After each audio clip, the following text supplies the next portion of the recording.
What's up, beautiful people? Welcome back to the channel. Today, I am finally bringing you guys my top 5 books of the week. I've had this series be, my top 5 series was on hold for a little bit because I was really behind on my reading and I needed to catch up. So finally, last weekend, I had the time and the opportunity to, have one of my days off to sit down and read. But I also had time to sort through my collection. And oh my God, that took so long. But we got it through. We got it done. I think I have a picture, so I'll put it up. I had like 5 short boxes and a long box that needed to be sorted through. So we finally got that done. Now, like I said, I finally was able to catch up with my reading. I was behind for like 2 weeks. So yeah, that was not fun. Or it was fun to read, but I don't like being that far behind. But finally, I'm able to bring you guys my top 5 books of the week. This is for the week of August 5th. So yeah, I'm excited. I hope you guys are excited to see my top 5 as well. And without further ado, let's get right into the list. All right, so let's kick off the list with my number 5 on my list. Now, before I get into it, I want to say I have not been the biggest fan of this arc and this story that they've been telling. But after sitting on it, thinking about it, and seeing the direction it's going on, I am not super mad about it, but not, I don't know. It's kind of rough. I'm still like on the fence about it. But number 5 on the list is Captain America. This is issue number 14. This is a variant cover that I picked up. I usually pick up 8 covers, but this one was really cool. And, Robert Ducky, Captain America, I couldn't pass up on that. So, yeah, I picked this one up instead of cover 8. This issue and this whole arc has been super weird, but it is connected with it, or it is connected to the Avengers Armageddon book that I've been reading as well. So I've been pushing through it. After sitting on this, like I said, I kind of figured, I did enjoy this issue the most out of the whole arc that we've been on. But, it was good enough to make it to my top 5. The whole arc with Steve being in hell because Doom tied his soul to Steve Rogers and Doom is in hell. So after he got the shit kicked out of him, or beat out of him by Red Hulk in Avengers Armageddon, now he's fighting for his life and he's down in hell. And, he's trying to make the best out of it. He's trying to save as many souls as he can because he feels like that is his purpose since he got sent there. But, I've been on the fence about it. I did have fun reading this one. It is leading up to the war between Red Skull, Captain America, Doctor Doom, and everybody that is down in hell. And I had a little bit of fun reading this one. So it made it to my top 5. We'll see how it continues because, like I said, not the biggest fan, but we're kind of pushing through it. All right, moving right along, we have a book that I've been really enjoying. Every time it comes out, it's on my list. It's one of those books that I look forward to every time it comes out. And I am talking, of course, of White Sky. Issue number 5 for this one. I really enjoyed this one. This one opened up a little bit more of that world building and that lore behind the world. We start off with David in the camp, outside of the camp, because when he was working on issue 4 outside of the camp, a storm of ghosts came in, and he kind of had to cover the entrance to the camp. And unfortunately, the person that he was outside with died, but David was able to make it to safety, and we get our first cool interaction between humans and the ghosts in this world that we haven't seen before. And it's just David having a conversation with the ghost and the ghost talking to him and kind of taunting him and teasing him about his wife And then later on, we find out that Violet is looking out for Walter because he got shot at the end of issue 4. And she's talking to the guy who shot him. I can't remember his name right now. But in the whole time they're talking, Violet is asking him questions about, you know, what he remembers of the world, of, his first encounter with ghosts. And they have this conversation back and forth. And we find out that the first time David and Violet both saw ghosts was when Violet's mom passed away. She instantly turned and started coming after them to eat them, because we learned that once you turn into a ghost, your hunger for a person's soul just grows, and you have to constantly be eating humans to, eat their souls. So we also find out that Walter is a medium, and they want mediums like that type of soul is the most desirable soul out there. So they're waiting for him to pass away so that they can like scoop in for the last second kill. But because Violet and the other guy are protecting him and looking out for his body, they cannot come in. A way that they do the protection is that they put salt around them. I guess the ghost it burns them or something. I don't know. They still haven't explained that yet. But it was a very good issue. The way it ended was very emotional, but it also left me with more questions. So I can't wait to keep reading this.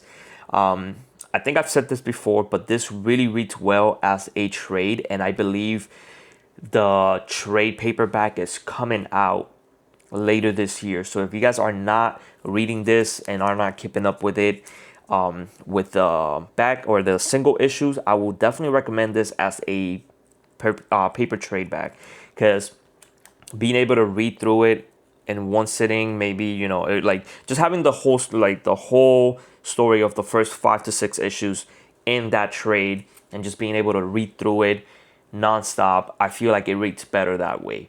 But yeah, White Sky is definitely a book that I've been really enjoying. This cover is also pretty badass. Yeah, shout out to JP Mavigna. He's always killing it with the art, and I've said this before. I know I've said this before. The way his art speaks through the story, sometimes it's very short in dialogue. Like there's like 2 bubbles in one box, and then there's like none for like the next 2. But like the way his art carries the story is so beautiful. So shout out to him.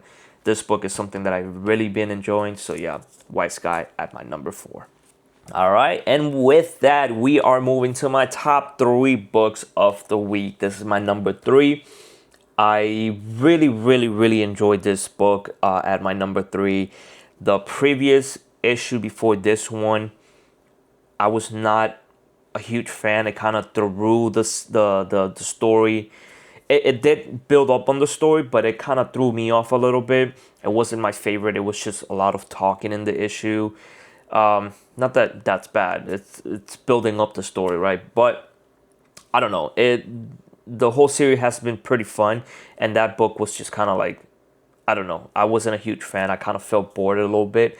But this issue brought it right back. I was laughing, in shock, and it was just so much fun to read it.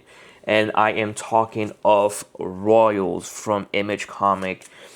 This book was it was so fun. It had action moments, cool brother moments, and some fun, like some really fun laughs. And yeah, I just had a great time reading it.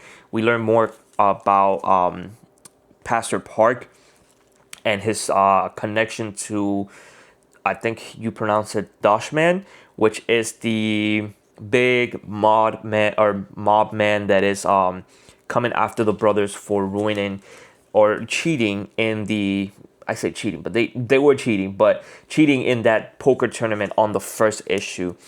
We learn the connection between them two. We learn more about I forget this lady's name, her character's name. We learn more about her backstory and what she went through, which we learned about that in issue 4. But she opens up more a little bit about this and how she got tied into this whole underworld of corruption and mobs and all that stuff.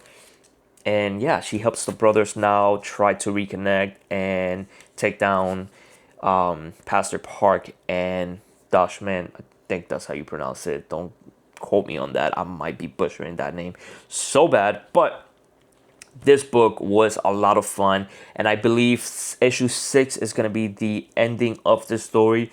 I'm looking forward to it, but at the same time, I wish it was an ending because this book has been very awesome. The connection between the brothers, just having the power of telepathy and being able to communicate with each other, get themselves out of sticky situations. That's how they got themselves into a sticky situation because if you guys don't remember or if you guys haven't been keeping up, the first issue shows off their connection and how they make money. One of the brothers, Castro, was a fighter, like a UFC fighter, and then he got injured in one of the fights, had to retire, and decided to play poker. And because his brother, Parker, I believe his name is, has that connection, he will watch the games on a TV and relay the information of what their opponents had in hand through the telepathy. So it's very fun concept. The book reads very well. A lot of words, but it just flows through so beautifully, and it's just so nice. Like I really enjoy this series, and this issue was just a blast to read. So yeah, I really enjoyed it. Number 3 on my list. Very happy with it. Okay, and we are at my number 2 for the week. If you know me and you've been watching the vid or the channel for a while, this shouldn't come to any surprise. I'm a DC fan, and both of my books at the top of the list are DC books.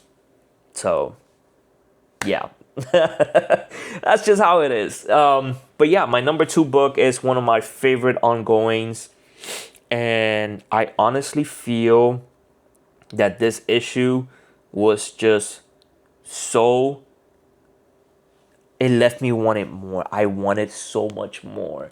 It is done by Matt Fraction and my GOAT, Jorge Jimenez. So you guys should know that I'm talking, of course, about Batman issue number 12. This is the first year.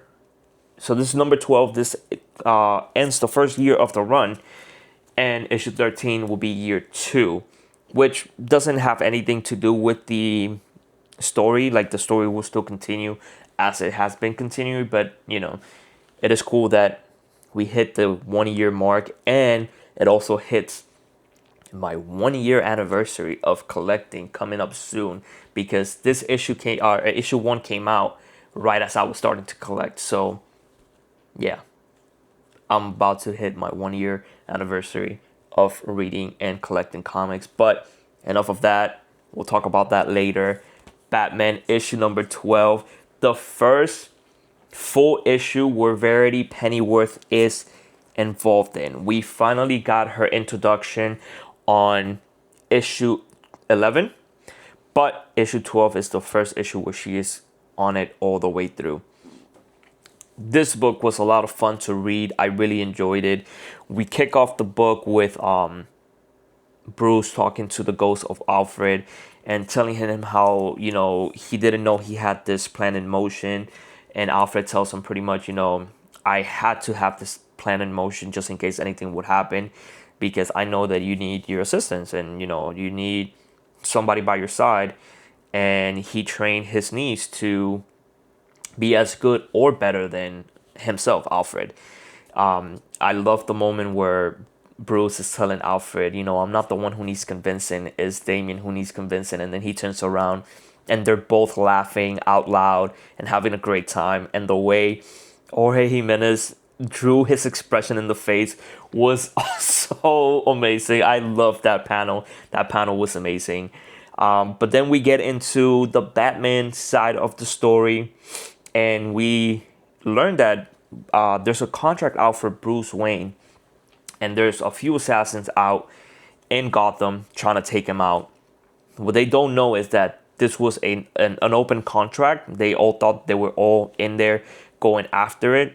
And then we see how Verity goes into the underworld web and, like, you know, gets in contact with all of these assassins and pretty much sets in motion that, hey, you guys are not here by yourself looking for one target. This is an open contract. So, like, you guys have to fight each other as well to see who's going to take out Bruce Wayne, and sets up a motion of the assassins going after each other, but Batman being there to not only stop him, but, like, trying to figure out why this contract is out for him and all that stuff. So, yeah, it was a very fun issue. The action was awesome. There was some quotes from Batman or Bruce that were just, you know, yes, I love them.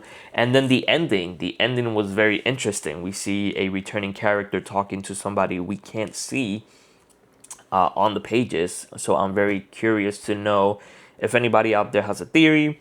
I honestly don't know who could it be.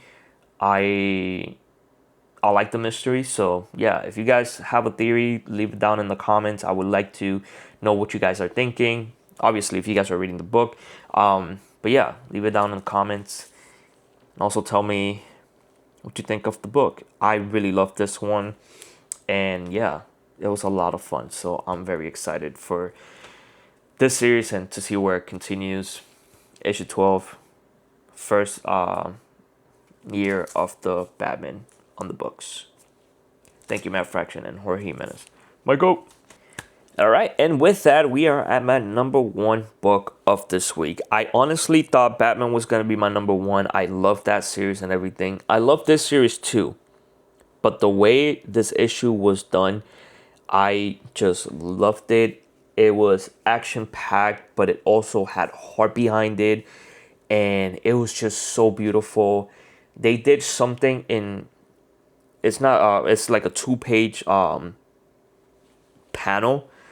But they did something so cool with it that I just was blown away by it. I am talking about Absolute Superman number 22. This is a new starting point to the story. One arc just ended, so now we're starting a new one. This is, I believe this is going to be a whole arc between Superman and Brainiac. That's going to be the main goal, is to see if Superman can take down Brainiac. Brainiac has been an insane character throughout this whole series. Really twisted, very cynical.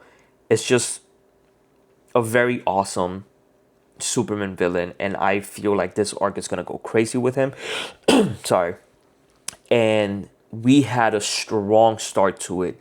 We see Brainiac taking the body of one of the peacemakers that Superman has been on a fight with ever since the beginning of the book.